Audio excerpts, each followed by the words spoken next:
Meet the Necron Destroyer with 6 arms and 6 pistols, the Hexmark Destroyer.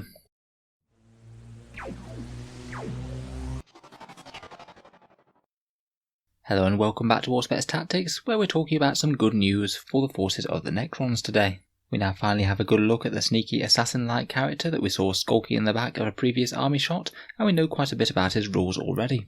All of this comes from the Warhammer community preview that they did today, which hopefully I should have a video coming out later today, as soon as I get the chance.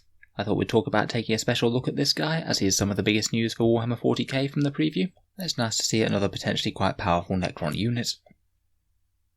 So the Necron Hexmark Destroyer is supposedly an ex-Deathmark, who's very much embraced the Destroyer cult lifestyle, heavily modifying his body to be a bit more efficient at the task of destroying all life, and he appears to be armed with 6 different pistols, each of which has its own little targeting eye on his face, as I'm sure with just 2 eyes to have a little bit of a job targeting them all. You can see that there's some similarities between him and the Auspex Destroyers. He's still got the same tripod type design, but replacing his blades with his quite unwieldy looking array of pistols.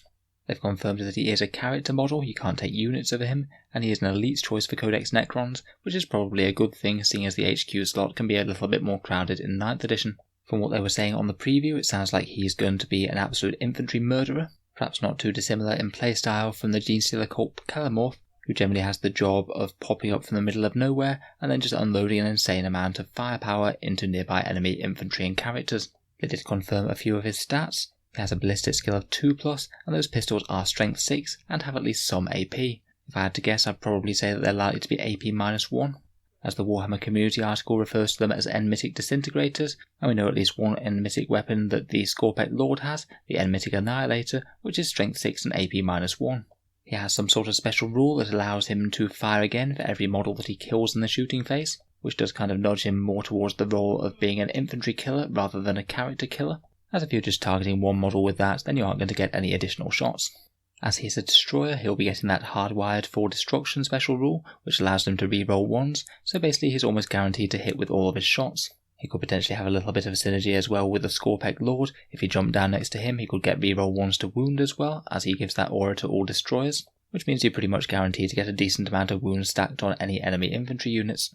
I suspect, again like the Genestealer cult Kellamorph, those pistols are going to be pretty short-ranged, which does mean he might be open to being charged in return, but at least with pistol weapons he will be able to fire in close combat, presuming he survives. It sounds like he's basically just going to be a jump out of deep strike and ruin someone's day sort of character, so really I think it is just going to be points cost dependent as to whether or not he's played.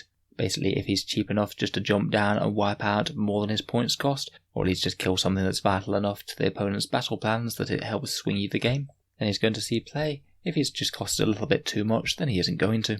I guess we'll just have to wait to see for the Necron Codex when that comes out. This guy is billed to be coming out after the Necron Codex's release, or maybe alongside it, so sometime in October.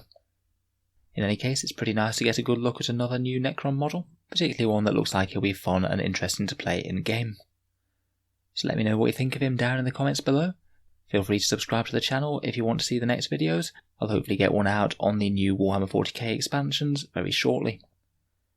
In any case, a very big thank you for listening, and I'll hope to see you guys next time.